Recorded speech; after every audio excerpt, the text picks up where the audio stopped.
Pessoal, antes de explicar as 8 regras, eu vou passar rapidamente essas regras no vídeo e peço que você pare e vá olhando e tente entender o que for possível. Daqui a pouco a gente volta para discutir um pouquinho mais essas regras.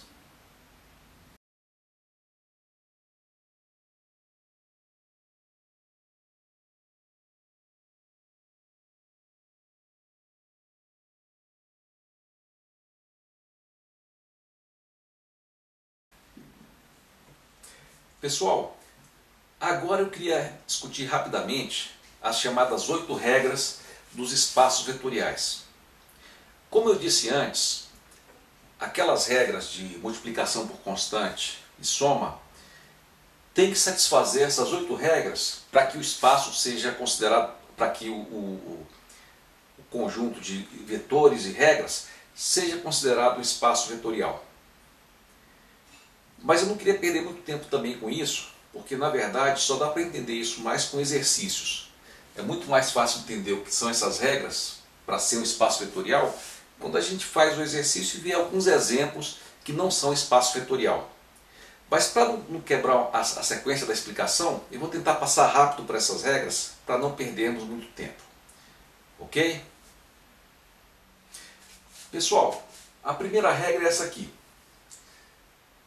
Se você tem um espaço vetorial, que é o conjunto de vetores que você define como sendo do espaço, então, para quaisquer vetores nesse espaço, se você fizer a soma do vetor x com outro vetor diferente, y, então o resultado vai ser o mesmo que se você fizer na outra ordem. Por exemplo, no espaço R2, se você tiver um vetor qualquer, né, 1, 2, mais outro vetor, menos 3, 4, aqui eu coloquei dois vetores específicos, né? Vai dar um resultado que vai ser menos 2, 6. Né? Se você inverter a ordem da soma, né, botar primeiro menos 3, 4, mais 1, 2, aí você vai ter menos 2, 6. Tá? Então, nesse caso, se isso sempre acontecer para quaisquer x e y, então essa regra vai ser satisfeita. É um pouco difícil justificar essa regra porque a gente sempre pensa, poxa, soma é sempre comutativa. Né? E isso aqui ficou um exemplo meio óbvio, porque quando você somar, você vai ter a comutatividade aqui nesses vetores. Entretanto, pessoal, quando a gente fala de espaços vetoriais em matemática, a gente viu que tem uma operação de soma de vetores. E nesse caso, a operação de soma de vetores, a gente definiu como se fosse somar os componentes, né? Somar cada componente do vetor. Mas na verdade, de uma forma geral, você podia definir soma de um outro espaço vetorial como se fosse uma outra operação. Né? Por exemplo, você poderia definir como se fosse a soma. Nós escolhemos um grupo e criamos uma soma, que é uma regra diferente. Vamos dizer que essa soma seria, na verdade, o x mais y. Né? O x mais y seria dado por 2x mais, sei lá, eu crio uma regra diferente, 2x mais 3y. Né? E eu digo que a ordem vai ser importante. Né? Esse x aqui sempre vai aparecer primeiro e esse y aqui vai aparecer depois. E aí eu faço a soma. Né? Se eu fizer primeiro, vai dar.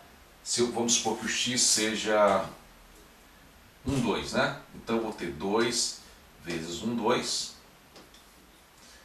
mais 3 vezes, vamos supor que o y seja menos 1, seja 3, 4. 3, 4.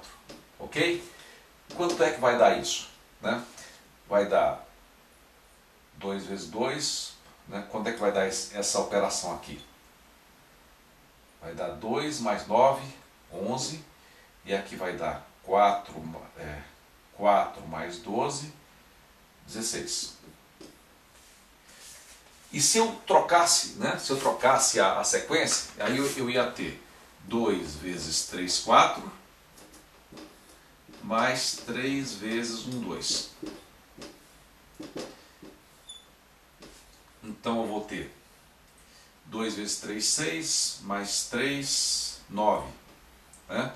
2 vezes 4, 8, mais 6, 14. Então, nessa regra que eu fiz, em que a soma é definida por isso aqui, e a ordem importa, eu fiz um conjunto de regras que não satisfaz isso aqui. Ok? Eu sei que isso parece um pouco estranho para vocês, mas com exemplos que nós vamos fazer mais tarde, nós vamos ver alguma coisa um pouco mais realista, tá? De exemplos em que regras não são, algumas dessas regras não são satisfeitas, ok? Mas por enquanto vamos só falar das 8 regras e tentar passar rapidamente por elas.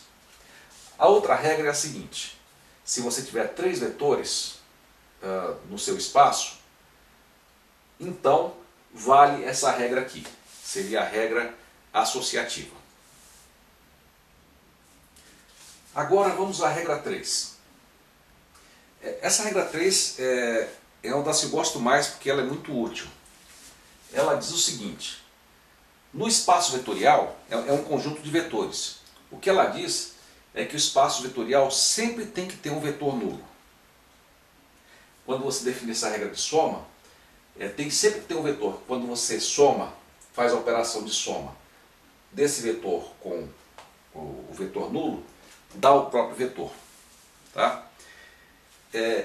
Isso de certa forma está implícito nas propriedades, né?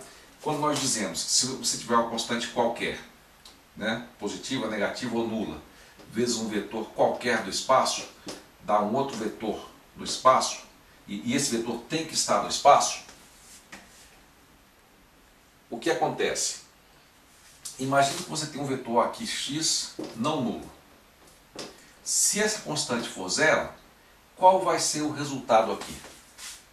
Zero. Então o y vai ser o vetor nulo, né? O vetor zero. Então, pessoal, para que o espaço seja um espaço vetorial, e como isso aqui sempre acontece, nós vamos ter que ter sempre um vetor zero dentro do espaço. Isso até é uma regra interessante, porque se você vê um espaço vetorial, né, um conjunto de vetores, com a regra, um conjunto de operações, um conjunto de regras, né? Se o vetor nulo não estiver no conjunto de vetores, você já pode dizer que ele não é um espaço vetorial.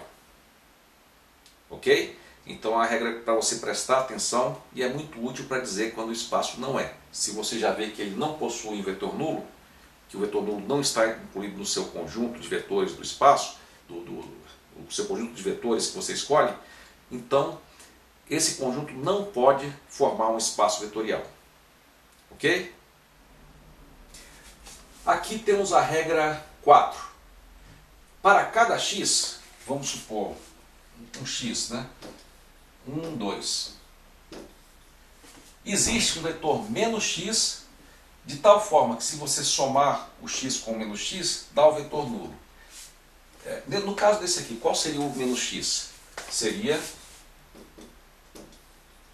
menos 1, 2, de tal forma que você, quando você somar, você vai chegar no vetor 0, 0, que é o nosso vetor nulo do nosso espaço vetorial R2.